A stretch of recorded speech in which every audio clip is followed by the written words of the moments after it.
Okay, so he is nuncio from, I think, 2006 to 2011. He has gotten the information from a professor at the seminary in Newark, where McCarrick was. The story is that McCarrick would invite seminarians down to his beach house. 6 seminarians, 5 beds, so one's got to sleep with the Archbishop McCarrick. This is going on for years. It's notorious. The rumors are all over the place. And finally, Vigano, as nuncio, takes it, and it goes to the Pope, and the Pope puts restrictions on McCarrick. Okay, now the problem here is that the Pope, they were not made public. So we're talking about Pope Benedict now. He's appalled at the homosexual network within the church. He takes moves against McCarrick. What he should have done in an earlier age, let me put it this way, in an earlier age, McCarrick would have been taken out to the middle of the Piazza San Pietro in Rome, and he would have been burned at the stake for sodomy, because it was a capital crime back then. So now, whether the Pope is trying to avoid scandal or what, but basically, the nuncio at that time, the assistant, so we're talking about 3 nuncios during this period of time. The nuncio goes to McCarrick, and Vigano relates, there is shouting coming from McCarrick's office. Everyone in the outer rooms can hear the shouting. There is a French Monsignor who was there who substantiates Vigano's claim, which is important, will become important later on. And basically, the sanctions are leveled against Vigano. So in the meantime, against McCarrick, while Vigano is the nuncio. Right. Okay, at the same time, the abuse crisis keeps going and going, and the typical reaction is the one that Pope Francis gave when he went to Dublin, which is basically he apologized.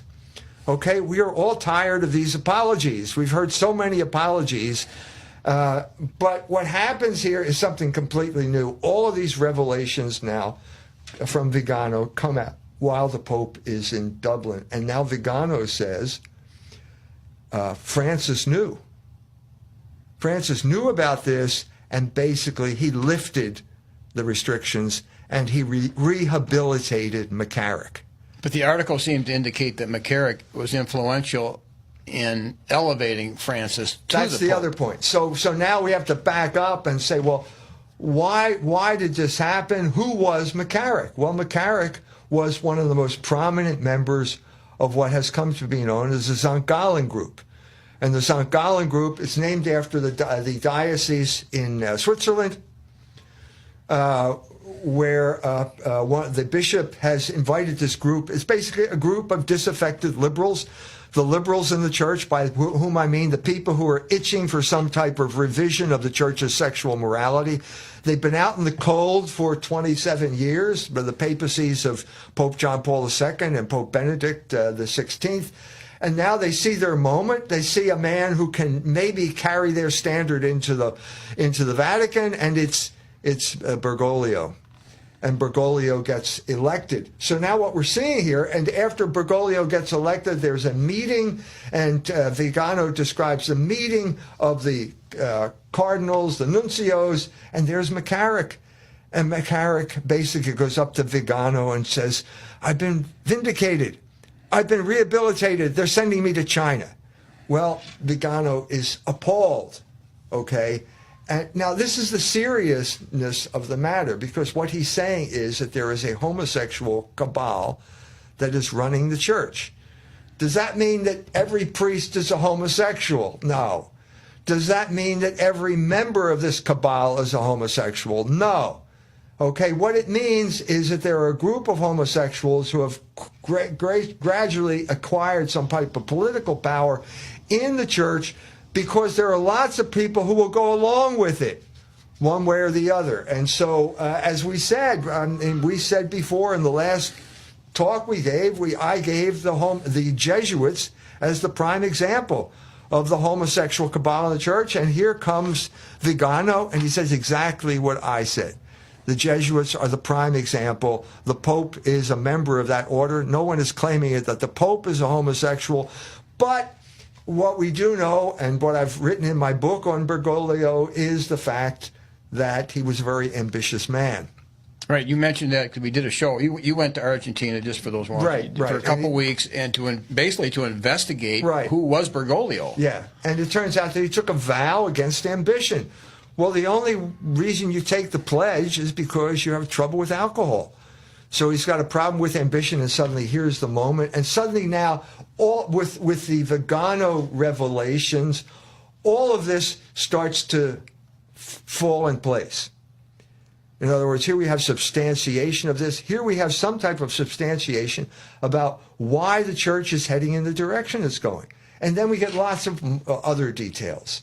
Okay, so for example, there's talk, we have these two competing paradigms of how are we going to interpret this. The main competing paradigms in the mainstream media here are, it's pedophilia. That's the way they portray it. We've talked about this before. Okay, the lawyers make out like bandits. The church has had to pay billions of dollars because it's been portrayed as pedophilia. And the other problem is, if you portray it for what it is, namely homosexuality, then you have to ask, well, what's wrong with that? Well, that's why we're having the show, Citizens for Community Media, because this community is caught in the hypocrisy. Right. So if there's something wrong with it, then why isn't the mayor of South Bend being called to account for his behavior? And if there's nothing wrong with it, then why is McCarrick being called? We've said this before, this is now an updating of this thing. We're starting to understand how this thing works, and not only how it works, but who the people are. And McCarrick was a key player in this. So what you're talking about is not an isolated incident where one man lost control of his passions in a moment of weakness. No, that's not what we're talking about here. We're talking about a man who rose to the highest levels of the church, was a chronic homosexual, who had a pattern of sleeping with male adult seminarians and priests and corrupting the entire system because of those people. Now, let's get back to that incident I described, okay? The beach house in New Jersey, where McCarrick would invite 6 seminarians knowing there were only 5 beds. Only one seminarian got into bed with McCarrick, but you had 5 other people who were going along with it. Yeah. Let's think about that for an instance. And all of these that people, was the main point in the article. Is the question is why are they going along with it? In your McCarrick article, just try and think through this situation here. These are men who were called to become to this high vocation, you know, transmitting the word of God to the people of God, and so on and so forth. And here they have to put up, they have to accept, they have to tolerate something that is the absolute antithesis of everything the church stands for, namely sodomy. So whether they got in bed with the cardinal or not, they were forced to tolerate it, to put up with it. And this had a corrupting effect on the entire Catholic Church. So what you have is people now basically tolerating this. And not only that, you're tolerating, this isn't just a sin, this is an agenda. We've been talking for years about the agenda of the oligarchs. Okay, in Indiana, the oligarchs are the avant-garde of the revolution, which is basically to overthrow representative government and let the CEOs rule us directly. We've been through this all before. Okay, that's what we're talking about now in the church, because the homosexuals are not just, let's say, sinners. We're all sinners.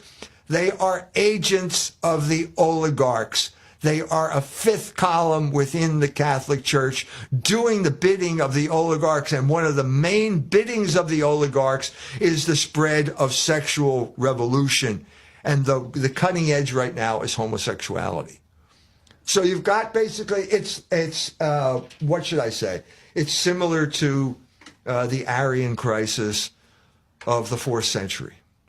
Okay, this is not just an academic debate about whether the Son proceeds from the Father or whether he's eternal with the Father, or all of these things, Nestorianism, Arianism, all of these heresies that were rampant. No, this was a plot against the church. The Arians were Judaizers. Okay, they wanted to return to the vomit of Judaism, and they had the Jews at the time on their side, and the Jews were conniving with the emperor basically to destroy Christianity. What you have is a situation that is very similar. Today, you got the same enemies of the church, except instead of using the Arians within the church as the fifth column, they are using the homosexual cabal within the church as their fifth column. And we've named it, I named it before I even read the article. We both are talking about the Jesuits as one of the main battalions of this fifth column within the Catholic Church. James Martin continues to preach sodomy, to the scandal of the faithful. He just went on Stephen Colbert to preach sodomy as a Jesuit, as a Catholic priest, and the faithful are sitting in their pews thinking, how is this possible? How does he get away with this? Well, now we know. Well, right here in our community, 90% of the professors, we say this a million times, 90%, and we were there when Greevy said it, 90% of the professors at Notre Dame support same-sex marriage. So again, we've been vindicated, because Vigano mentioned not only the Jesuits, but he mentioned the Jesuit participation in Land O'Lakes. Right, he did. And he said Land O'Lakes had a damaging effect on Catholic education, which has lasted to this day. So what we're talking about here is not just something that happened yesterday. We're talking about a 50-year-long process of the destruction of the Catholic Church, the subversion of the Catholic Church, the crippling of the ability of the Catholic Church to uphold the moral order in the United States, because it was constantly being betrayed from within by a fifth column of sexual revolutionaries. And now, back then, it was more heterosexual. 50 years ago, it was more heterosexual. 50 years ago, it was contraception. It was horny priests and horny nuns, running off and leaving the church. But what happened over that period of time is that the percentage of homosexuality increased. It's like a lake where there's no outlet. When the water evaporates, it gets saltier and saltier, because that's what's left behind. And what we're seeing here is what was left behind. And these people knew who each other were, and they collaborated, and they made sure that nothing ever happened. And this is what Vigano is saying. He comes, he sends the report back to Rome. Nothing happened. What happened to my report? Everything is getting sabotaged, and he names names now. Tarcisio Bertoni deliberately suppressed information when Ratzinger was Pope, deliberately tried to subvert any attempt to remove these people from power.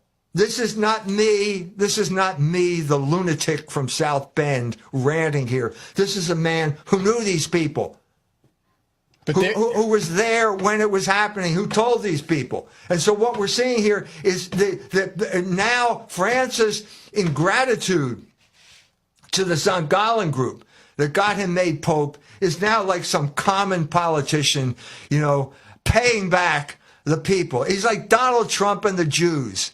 Okay, he's like Donald Trump payback to Sheldon Adelson for all the money that he put into the campaign contribution. And here is Bergoglio paying back McCarrick by rehabilitating him. You're back. It's okay. We're sending you to China. And Vigano is outraged at this thing. And I think this is what propels him to make public something that as a diplomat, he is told not to do. Mm-hmm. All of his natural instincts as a diplomat are told to keep this confidential. That's what diplomats do, and he can't stand it anymore. Now, if he hadn't come out with this, eventually it would have come out? I mean, what did you say? Didn't you read something from Jesus Christ? He said Do we believe in Jesus Christ? Yeah, he's pretty strong. Do we believe that God is the author of human history? Do we believe that we're in a drama that was created by God, whose end is certain, and we are just bit players acting out some type of drama here? Not to say we don't have free will. This is what's happening. This is what human history is. Well, this is It's things coming to light. It's more and more consciousness, just as we've said this in past programs. We now know what a false flag operation is. 10 years ago, nobody knew what a false flag operation was. That's consciousness. That is things coming to light. More and more things are coming to light, and we're beginning to have a clearer and clearer understanding of the rotten type of experiment that you were subjected to